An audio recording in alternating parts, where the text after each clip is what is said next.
오늘 베드로후서 3장 8절부터 9절 말씀을 통해서 행복한 기다림이라는 제목으로 하나님 말씀 함께 나누도록 하겠습니다. 포인트를 안 받았, 포인트 받았죠? 여기 있네요. 자, 여러분 오늘 우리가 살아가는 시대를 보면 특별히 코로나 이후에 참 우리 삶을 보면 많은 변화들이 있지 않았을까 생각이 됩니다. 그런데 코로나 이전에 우리 삶을 보면 참 이런 부분들이 참 많이 있지 않았을까 생각이 돼요. 기다림과 여유가 없는 시대. 자, 코로나 이후로 우리 삶에 참 많은 뭐라 그럴까요? 어떤 좀 여유? 그 여유가 이제 넘어서 게으름까지 이제 좀 우리가 진행되긴 했지만, 코로나 이전에 우리 삶을 보면 기다림과 여유가 없는 시대. 사람도 너무나 바쁘고 우리의 일상도 너무나 바빴던, 그죠? 목사님이 가끔씩 우리 청소년 친구들을 만나면 주중에는 만날 수가 없어요. 주중에는 일단 학교 가는 친구들은 학교 갔다가 학교 끝나면 학원 갔다가 학원 끝나면 또 집에 가서 또 공부하고, 그래서 주중에는 도저히 만날 수 없는 참 바쁜 삶을 살아가고 있구나라는 생각들을 종종 하게 되는 것 같습니다. 자, 우리가 살아가는 시대에는요, 기다림과 여유가 없는 시대를 살아가고 있습니다. 자, 그러다 보니까 우리 안에도 스스로 기다림과 여유가 좀 잃어버리고 있지 않았나 생각이 됩니다. 자, 한번 보세요. 특별히 한국 사람들을 향해서 외국 사람들이 한국 사람들을 보면서 많이 하는 얘기가 있죠. 빨리빨리, 그죠? 빨리빨리. 한국 사람들 뭔가 좀 빨리빨리 해야 돼요. 그래서 어떻게 보면 목사님이 외국에 이렇게 가끔씩 이렇게 비전 트립이나 선교로 이렇게 나가게 되면 한국처럼 인터넷이 빠른 나라도 없어요. 핸드폰의 어떤 우리 5G잖아요. 외국에는 미국 같은 경우에도 우리나라처럼 이 인터넷 속도가 빠르지 않아요. 한국만큼 이 빠른 인터넷 속도를 갖고 있는 나라도 정말 드뭅니다. 외국에 나가면 진짜 속이 터져요. 뭐 하나 검색하려고 그러면 막 검색이 안 돼가지고 속이 터지는데, 한국만 오면 이게 엄청 이제 빠르게 되면서 참 이런 부분들이 있어요. 이 빨리빨리라는 문화가 이렇게 우리의 기술을 발전시키기도 했지만, 이런 기다림과 여유가 없는 시대로 말미암아 우리 삶에 많은 어떤 부정적 영향들이 참 많이 있다는 거예요. 자, 그러면 우리의 모습 가운데에 이 기다림과 여유가 과연 어느 정도 나는 기다림과 여유에 나는 좀 가지고 있는지 한번 테스트를 한번 해봤으면 좋겠습니다. 자, 목사님이 준비를 했어요. 자, 기다림과 여유 테스트예요. 이것은 뭐 어디 심리학적으로 어떤 만들어진 게 아니라요, 목사님이 생각하면서 만든 거예요. 자, 한번 체크를 한번 해보세요. 매우 그렇다는 5점, 그렇다 4점, 보통이다, 나는 뭐 그냥 보통이다 3점, 그렇지 않다 2점, 그리고 나는 매우 그렇지 않다, 이건 나와 전혀 상관없다 하면 1점을 체크하시면 되겠습니다. 한번 보시면서 여러분 스스로 한번 마음의 점수를 한번 줘보세요. 자, 1번, 나는 버스가 제 시간에 오지 않으면 불안하거나 화가 난다. 학교 지금 이제 등교해야 되는데 버스가 이제 그 시간에 뭐 예를 들어서 한 30분에 오는 버스가 30분에 오지 않는 거예요. 30분 됐는데 시계를 보면서 자꾸 시계를 보고 왜 오지 않을까? 조금씩 기다리다가 점점씩 화가 나거나 막 불안해하는 이런 부분들, 난 이게 좀 있다 하는 친구들, 매우 그렇다 5점, 전혀 그렇지 않다 1점 점수를 한번 줘보세요. 자, 2번, 이런 얘기 있죠. 식당에서 나보다 늦게 왔는데 나보다 늦게 온 옆 사람의 테이블에 음식이 먼저 나올 때, 이때 화가 난다. 그래서 막 종업원에게 따진, 왜 내가 먼저 왔는데 왜 내 음식은 안 나오고 이 사람 음식부터 나와요, 이렇게. 혹시 이런 사람 있나요? 뭔가 이런 부분들. 자, 3번, 나는 성격이 좀 급한 편이다. 성격이 좀 급하다는 얘기를 많이 듣거나 주변의 친구들에게 아니면 부모님에게, 야, 너는 왜 이렇게 성격이 급하니? 왜 이렇게 너는 이렇게 그러니? 라는 혹시 종종 그런 얘기를 듣는다. 많이 듣는다 5점, 전혀 듣지 않는다, 너는 왜 이렇게 느긋하니? 뭐 이러면 점수가 낮겠죠. 자, 4번, 나는 약속 시간을 안 지키는 사람을 보면 이해가 안 된다. 야, 우리 3시에 만나기로 했는데 친구가 한 3시 5분, 3시 10분에 딱 왔어요.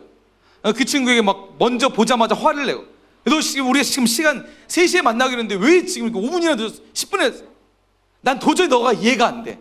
너도 앞으로 나 절규야 하면서. 혹시 이런 친구 있나요? 예. 그러면 5점. 자, 5번. 나는 친구의 말이나 행동에 오해를 잘하는 편이다.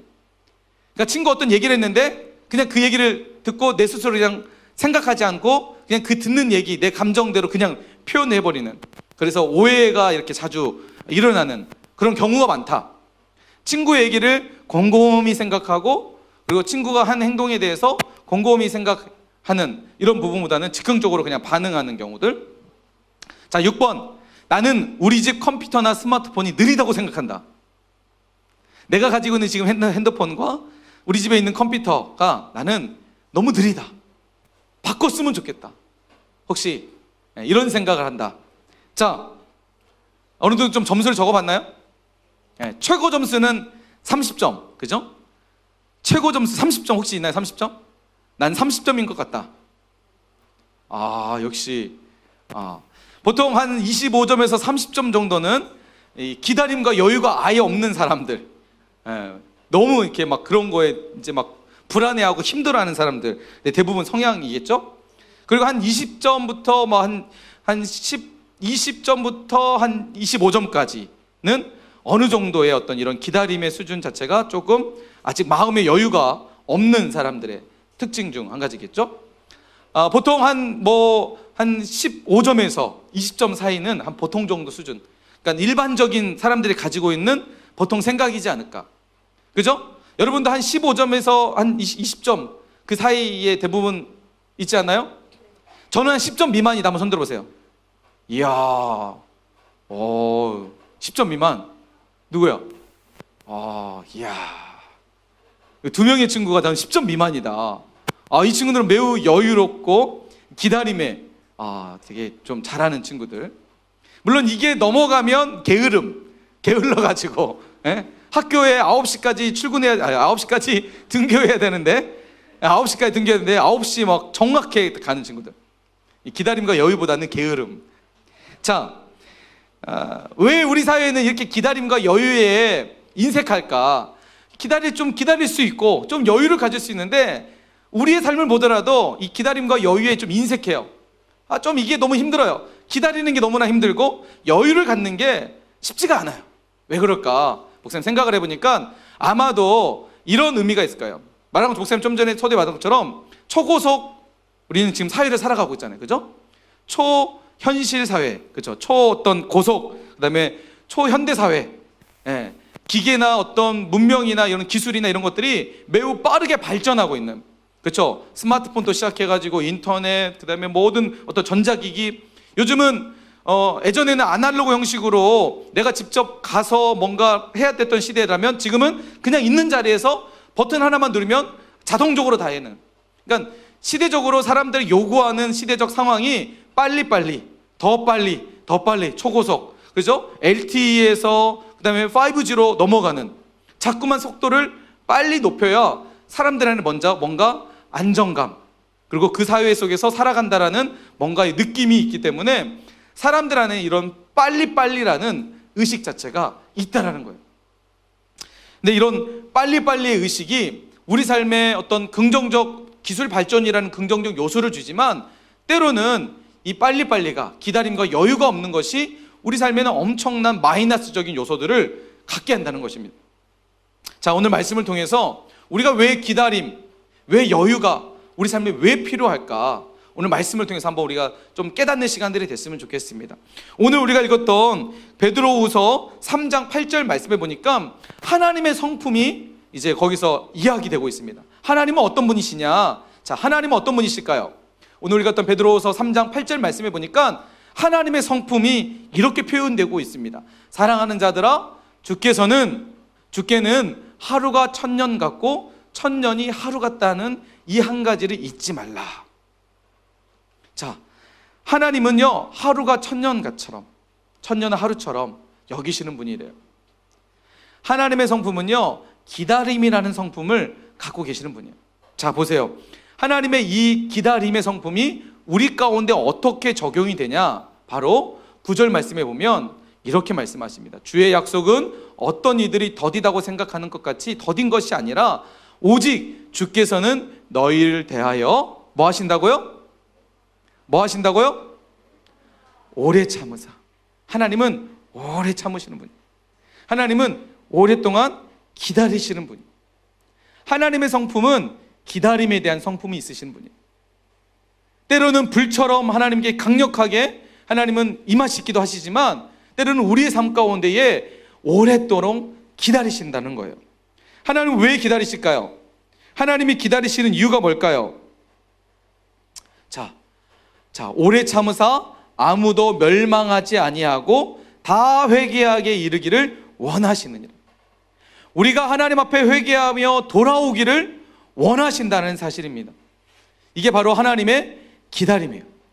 여러분, 하나님은 우리 모두가 구원에 이르도록 지금도 기다리고 계시는 분들을 여러분 믿으시기 바랍니다. 하나님은 기다리고 계세요.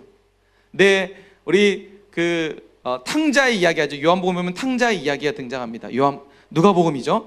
탕자의 이야기가 등장해요. 탕자가 아버지를 떠나서 어떻게 하죠? 먼 타국 땅으로 떠나게 됩니다. 아버지의 재산을 가지고 타국 땅으로 떠나게 돼요. 자, 그리고 오랜 시간 동안 탕자는 아버지의 재산을 가지고 허랑방탕하게 살아갑니다. 자기 마음대로 살아가게 돼요. 유흥과 자신이 하고 싶은 이 돈을 가지고 하고 싶은 건 마음껏 누리며 살아가게 돼요. 그런데 점점 아버지의 재산이 이제 다 소진되게 돼요. 그동안에 함께 했던 친구들조차도 돈이 없어지니까 친구들 다 떠나게 돼요. 이제 탕자는 먹을 것이 없었어요. 그래서 도저히 안 돼서 돼지를 치는 집에 가서 돼지를 치면서 너무 배고프니까 돼지가 먹는 쥐염 열매를 먹기 시작한 거예요. 얼마나 비참할까요? 그 전까만 해도 돈이 있을 때는 사람들도 가까이 했고 사람들이 막 자꾸 이렇게 했고 좋은 음식 먹고 좋은 곳에서 살았는데, 돈이 없으니까 자신의 인생이 이처럼 초라하다는 것들을 한탄하게 됩니다.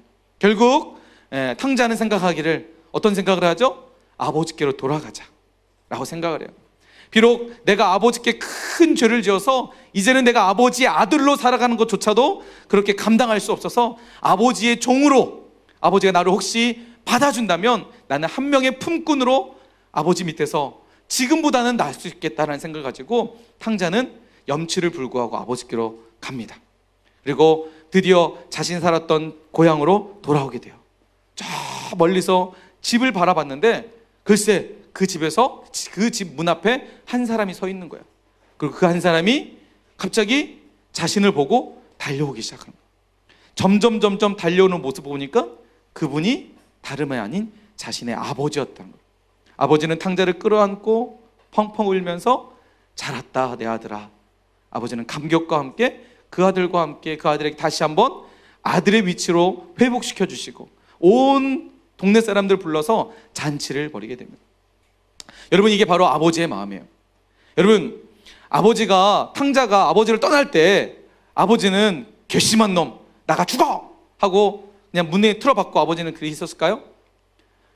탕자가 오랜 시간 동안 방탕하다가 결국은 다시 아버지께 돌아왔을 때 자신의 집 앞에서 서 있던 그 아버지가 탕자를 발견하고 달려올 수 있었던 것은, 아버지는 탕자가 나갈 때부터, 자신의 집을 나갈 때부터 아버지는 탕자가 돌아올 때까지 계속해서 날마다 그 집 문 앞에서 아들이 갔던 곳을 바라보면서 언제 올까 기다리고 계셨다는 거예요.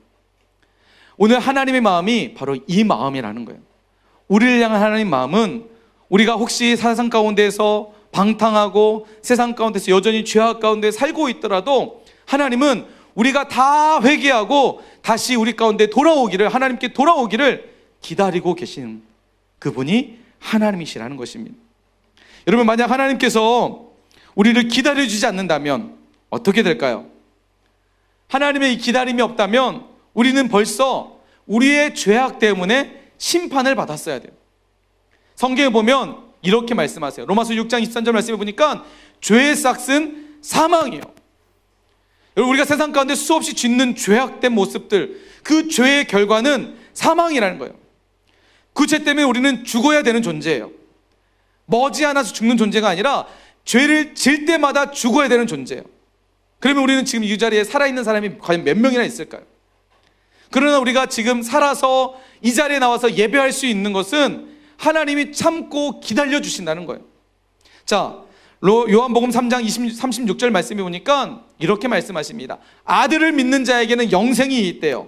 그런데 아들에게 순종하지 않은 자는 영생을 보지 못하고 도리어 무엇이 있다고 말씀하시죠? 하나님의 진노가 그 위에 머물러 있대요. 지금 하나님의 진노가 불순종하는 자들, 죄악 가운데서 살아가는 자들에게 지금 하나님의 진노가 그 위에 머물러 있는 거예요. 하나님의 허락만 하시면, 하나님이 참고 기다리지 않으시면 그 진노가 우리에게 임할 수밖에 없는 존재가 바로 우리의 존재라는 거예요. 그런데 하나님께서 우리 삶 가운데 아직 참고 진노와 심판이 임하지 않고 있다는 것은 하나님이 지금도 우리를 향해서 기다리고 계시기 때문입니다. 하나님의 기다리심, 언제 올래? 내 아들아, 내 딸아, 이제 돌아오지 않을래? 이제는 내 곁으로 다시 오지 않을래? 하나님이 이 마음을 가지고 지금도 우리를 기다리고 계신다는 사실을 여러분 믿으시기 바랍니다. 그래서 하나님은 우리가 회개하고 하나님께 돌아오기를 기다리고 계시는 그 하나님, 바로 그분이 우리가 믿는 하나님이십니다. 사랑하는 여러분, 하나님의 이 기다리심이 이제 멈췄으면 좋겠습니다. 이 말은 무슨 말이냐면, 오늘 이 말씀을 통해서 우리가 하나님 앞에 회개하고, 혹시 하나님 앞에 내가 멀리 떨어져 있다면, 멀리 떠나 있었다면, 다시 한번 오늘 이 예배를 통해서 내 삶을 돌이켜서 하나님 앞에 다시 돌아올 수 있는 여러분 되시기를 간절히 축복합니다. 우리가 하나님 앞에 돌아오지 않는다면 하나님은 어쩔 수 없이 우리에게 심판하실 수밖에 없는 공의로우신 하나님이십니다. 죄에 대해서 결코 간과하지 않으십니다. 죄에 대해서 결코 하나님은 그것을 우리에게 죄 없다라고 얘기하지 않으십니다. 죄는 반드시 심판하십니다. 그러나 하나님의 긍휼과 은혜는 우리 가운데에 흘러가십니다. 여러분, 우리가 하나님 앞에 죄악된 삶을 살았고 하나님을 멀리 떠나 있었다면 하나님께서 지금 오늘 이 말씀을 통해서 우리를 이 자리에 부르시는 것은 회개하고 돌아오라는 하나님의 부르심인 줄 여러분 믿으시기 바랍니다. 자, 그렇다면 이제 중요한 한 가지 사실 우리가 발견했으면 좋겠습니다. 자, 하나님의 성품이 뭐라고요? 어떤 성품이라고요? 하나님 성품이 뭐예요? 기다림의 성품을 가지고 계신 분이에요. 하나님을 오래 참고 기다리신 분이에요. 자, 그렇다면 하나님께서 우리를 하나님의 자녀 삼아 주셨다면 내 안에 품어야 될 성품이 뭘까요? 내 안에 품어야 될 성품이 뭘까요? 맞아요. 하나님의 닮은 자녀처럼 느긋한 기다림의 성품을 가져야 됩니다. 여러분, 우리 안에 이 기다림에 대한 성품이 정말 절실히 필요한 시대가 바로 이 시대예요. 기다리지 못해서 얼마나 많은 손해들을 우리가 보고 살아가는지 몰라요. 여러분, 우리가 살아가는 모든 인간관계에서 갈등의 원인이 어디에 있을까요? 사람들과의 갈등의 원인이 어디 있을까요? 자꾸만 왜 갈등할까요? 사람들과 부딪히는 이유가 뭘까요?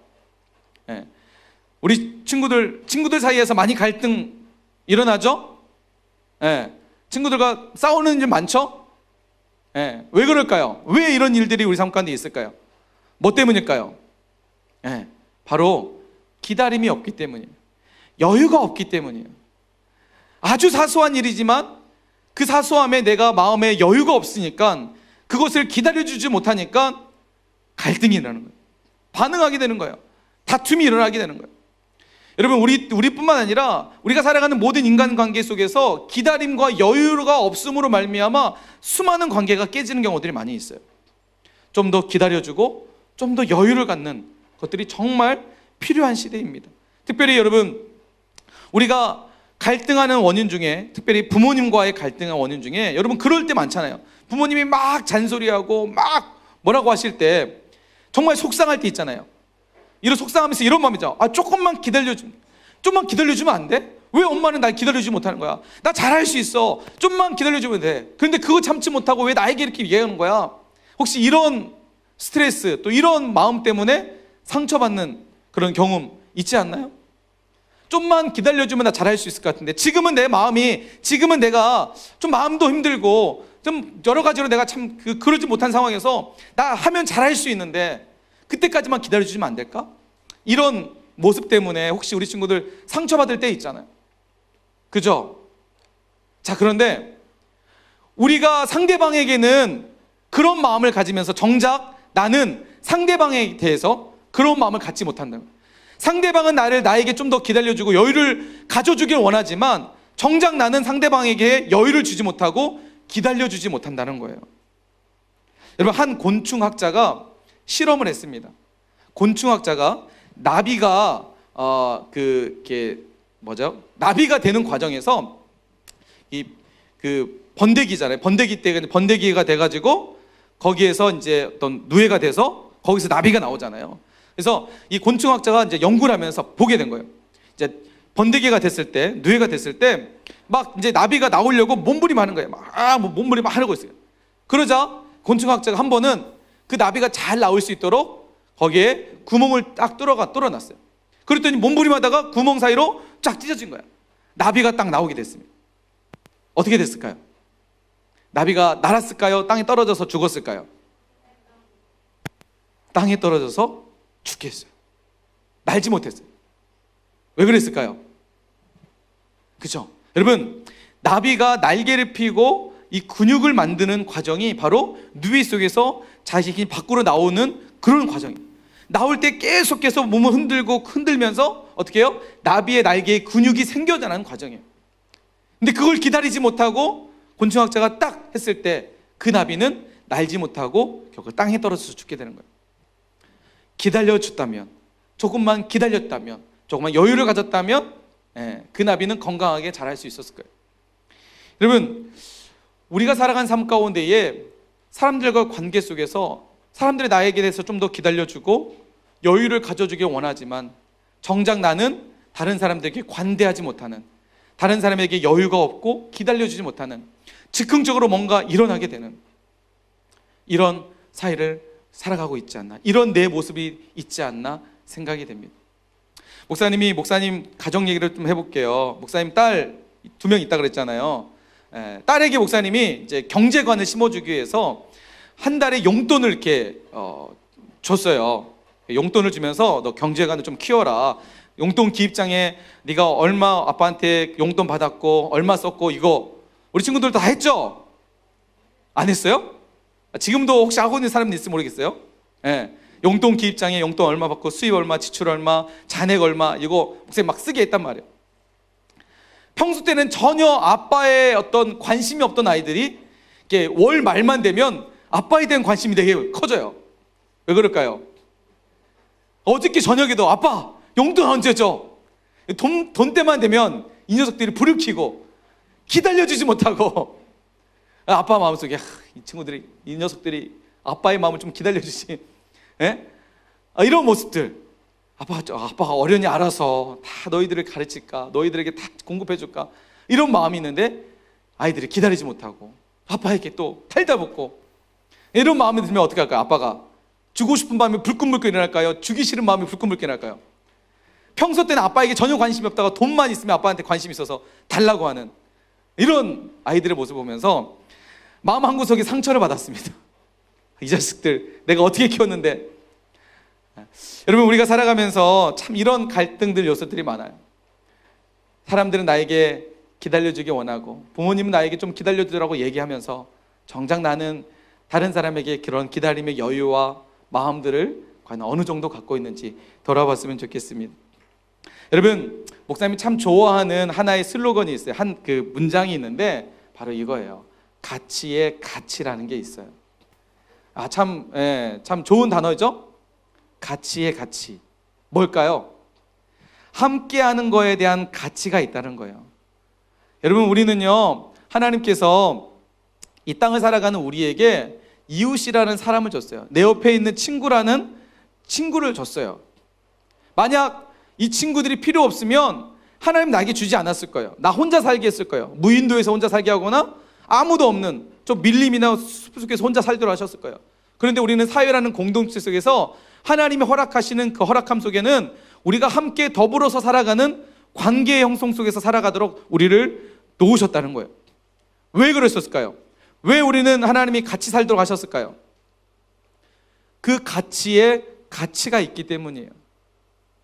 그런데 하나님이 주신 그 가치의 가치 속에는요, 무엇이 필요하냐면 기다림과 여유가 필요해요. 상대방에 대해서 기다림과 여유가 있어야 돼요. 친구에 대해서 내가 좀 더 기다려줄 수 있는 마음이 있어야 돼요. 여유가 있어야 돼요. 여러분, 미국에서 작년 10월 달에 실제적으로 있었던 일입니다.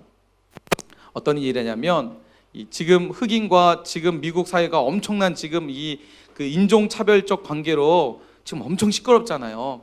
미국은 뭐 이번에 있었던 일이 그렇게 커진 거 아니라 이미 오래전부터 이런 그 인종적 갈등이 백인 우월주의에 사로잡혀서 백인들이 흑인들을 무시했던, 그건 뭐 미국의 전체적 역사적에서 흐르는 그런 관계 속에서 이루어지는 건데, 작년에 어떤 일이 있었냐면 한 백인 여성 경찰관이 흑인 그 이웃을 총으로 죽인 사건이 있어요.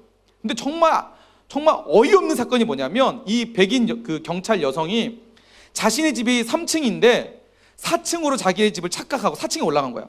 그 문을 딱 열고 들었는데 어떤 흑인 남성이 소파에 앉아서 TV를 보고 있는 거야. 이 형이 너무 놀래가지고 자기 집에 강도가 든 줄 알고 자신이 그 어떤 총으로 그 사람을 죽인 거야. 자신의 집은 3층인데 4층으로 착각하고 올라가서. 그런데 지금 이 모습은 어떤 모습이냐면, 내용은 그 신문 기사의 내용을 목사님 한번 읽어줄게요. 이게 가능한 일인지 잘 모르겠지만 제가 그를 한번 안아줄 수 있을까요? 이런 제목이에요. 백인 여성 경찰관의 흑인 이웃 총격 살해 사건 재판으로 온 미국의 시선이 쏠린 2일, 텍사스주 댈러스 카운티 연방지방 법원에서는 뜻밖의 감동적인 장면이 연출됐다. 징역 10년이라는 예상보다 다소 낮은 형량 선고에 법정 밖에 모인 시민들이 야유를 쏟아내는 동안 정작 희생자 보탐진의 동생 브렌트 진은 난 당신을 용서하겠다며 입을 연 것이다. AP통신과 뉴욕타임스에 따르면 증인석에 앉은 브렌트 진, 이건 사망한 그 흑인 남성의 동생이에요. 18살밖에 되지 않은 동생인데, 그 동생이 이런 얘기를 한 거예요. 그 백인 여성에게, 경찰 형을 죽였던 그 사람에게, 난 당신을 한 명의 사람으로 사랑한다. 당신에게 어떠한 나쁜 일도 바라지 않는다며 당신이 감옥에 가는 것조차 바라지 않는다라고 말했다. 그는 형을 살해한 혐의로 기소된 전직 경관 앰버 가이거가 남은 삶을 그리스도에게 바치기를 원한다면서 신의 용서를 받을 수 있을 거라고 덧붙였다.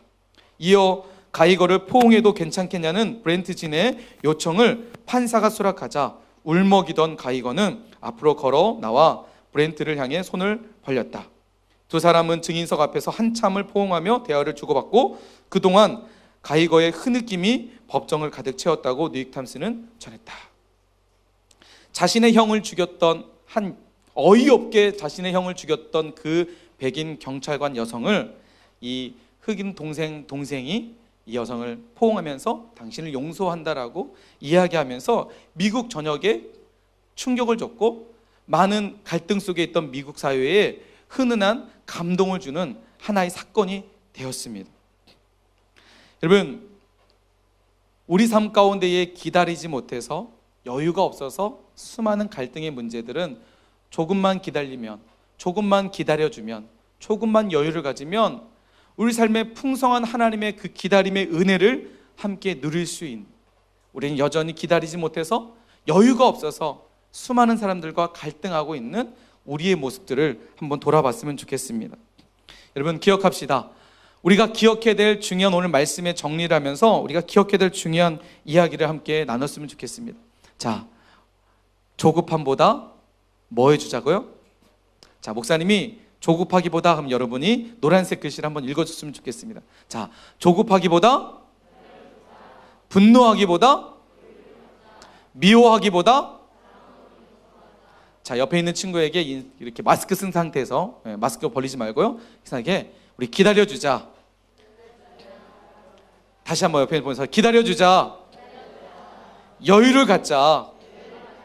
사랑으로 용서하자.